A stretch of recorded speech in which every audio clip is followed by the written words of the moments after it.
Good morning everyone welcome back to my channel to a new blog. এখন বাজে 9:10টা।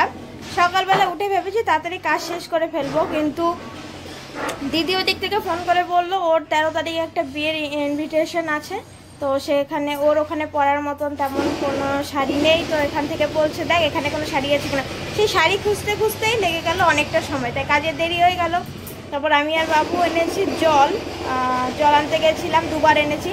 আর ওইদিকে শব্দ শুনতে পাচ্ছ, মানে এদের কাজ শেষ হবে না আর শব্দে কান মাথা সব ধরে গেল।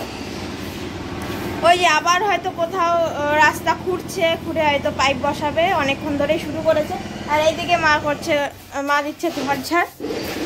আমার আপাতত কাজ শেষ, যাবো স্নানে। তার উপরে বাবু গেছিল বাজারে, এই যে বাজার থেকে এনেছে এতগুলো পুঁটি মাছ, বড় বড়ই বাবু বেশ। বাজার থেকে এসে বাবু আগে খেয়ে নিয়েছে, রুটি খেয়ে নিয়েছে, তারপরে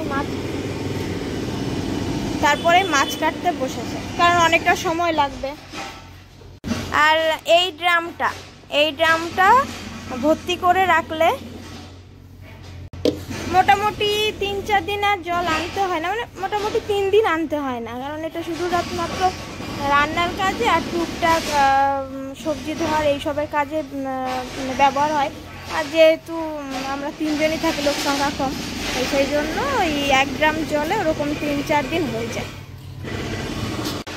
ওইদিকে আমার দিদির আর দাদার 3 জনের একটা জায়গায় ঘুরতে যাওয়ার প্ল্যানিং হচ্ছে, তো ওটা মানে ফাইনাল হয়ে যায়, তারপরে জানাবো আমরা কোথায় যাচ্ছি আর কবে যাচ্ছি। তো প্ল্যানিংটা চলতে দেখি কত দূর গিয়ে মানে দাঁড়ায়। এর উপর বসিয়ে দিচ্ছি, চলো তুমি রাখবা একটু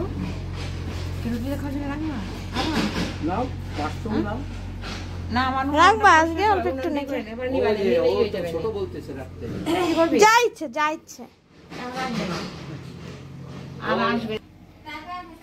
ওনার বাড়ি মাঝদিয়াতে, মানে আমাদের মানে বগুলা থেকে আরো ওই দিকে গেদের দিকে।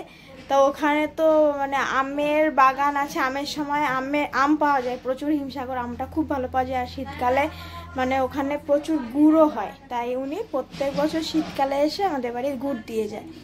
তো মানে খুব ভালো গুড় দেয়, মানে উনি নিজেই তৈরি করে। আর উনি বিভিন্ন দূরেও যায়, অনেক জায়গায় গিয়েও গুড় বিক্রি করে। তো মাছ দিয়ে এদিকে আমের জন্য আর গুড়ের জন্য মানে পরিচিত আছে, বেশ ভালো। তো এরকম আর যখন আমাদের দরকার হয় ওনাকে ফোন করলেও সে দিয়ে যায়। তো এখন বাজে 12টা 5, আমি এখন রেডি হয়ে বেরোবো। ওই যে মেশিনে কাজ হচ্ছে।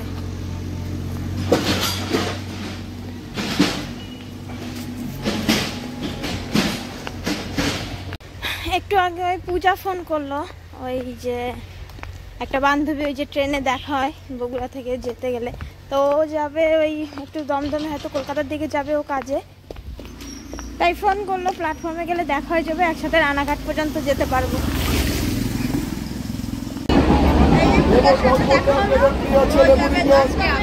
আমি রানাঘাটে নেমে যাবো, অনেকক্ষণ পর দেখা হবে, আবার দেখা হবে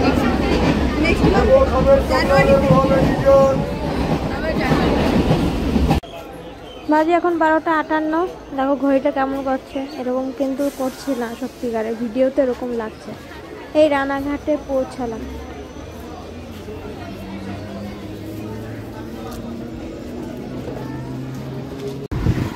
আজ 1:45 গোপালনগরে নেমে এই টোটোতে উঠে পড়েছি।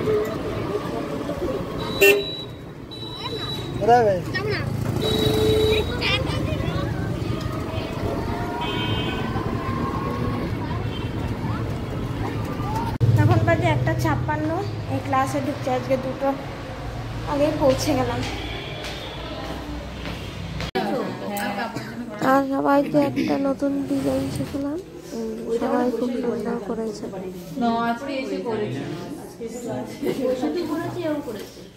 আজকে এসে করেছি।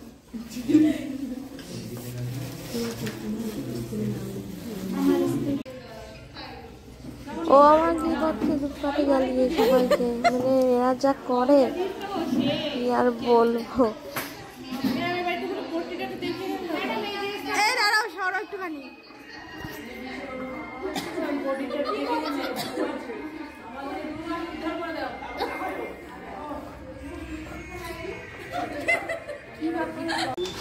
বাজে এখন 6:06, গোপালনগর স্টেশনে ঢুকছি। টোটোয় করে আস্তে আস্তেই কারেন্ট চলে গেল, তাই অন্ধকার সব জায়গাটা। স্টেশনে ঢোকার রাস্তাটা অন্ধকার।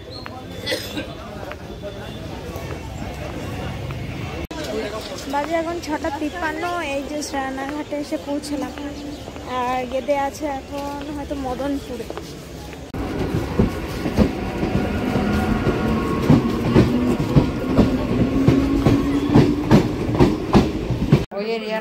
বাজে এখন 7:57, এই জাস্ট ঢুকলাম। আমার চুপ করো না, ঠান্ডা সব আপনি ঠান্ডা রে বাবা, পুরে বাবা। কালকে বাবুকে দিয়েছিলাম ঠান্ডা, আজকে তোমাকে দেবো ঠান্ডা। হাত মুজা পড়বি হাত থেকে। তুমি পরে বসে থাকো না, তুমি পরে বসে থাকো।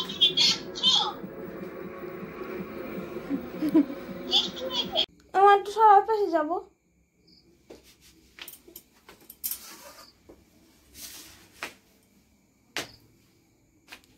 আমি ওখানে বাদাম খাই মা। এখন কেন বাদাম?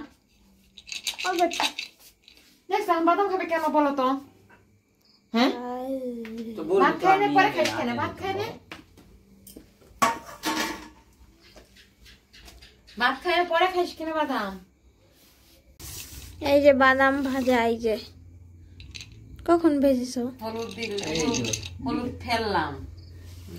আজ রান্না হয়েছে এটা কি মা? লাউ ভাজা। ও লাউ ভাজা, বেগুন ভাজা, আর এই যে পুঁটি মাছের চচ্চড়ি।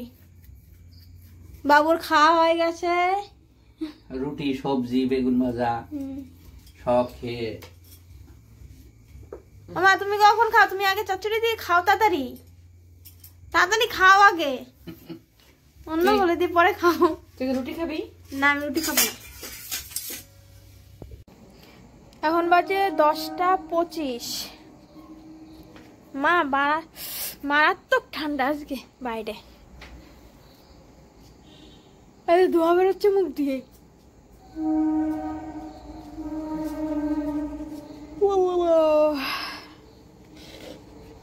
মা কি করবে এগুলো দিয়ে? আমি এগুলো চাপড়ি মেরে উঠেছিলাম সবজি বানানোর জন্য। এইগুলো হলো সেই বিদেশি ধনেপাতা। এইগুলো তুলেছে, মানে কিসে দেবে কালকে সকালে। ওই আছে আমাদের বাড়িতেই আছে, কয়েকটা হয়ে আছে, সেখান থেকে কেটেছে। কি মা ইংলিশ শিখে গেছিস নাকি? কি কি বিলাতি? বিলাতি ধনে আচ্ছা পচে কথা, ইংলিশে কথা বলবি সব সময়। তুমি বলো। আজকের ভিডিওটা এখানেই শেষ করছি। যদি কিছু ভালো লেগে থাকে তাহলে একটা লাইক করো, কমেন্টস করো, চ্যানেলটা সাবস্ক্রাইব করো। দেখা হবে নতুন ভিডিওতে। ততক্ষণ তোমরা সবাই ভালো থেকো, সুস্থ থেকো। Good night.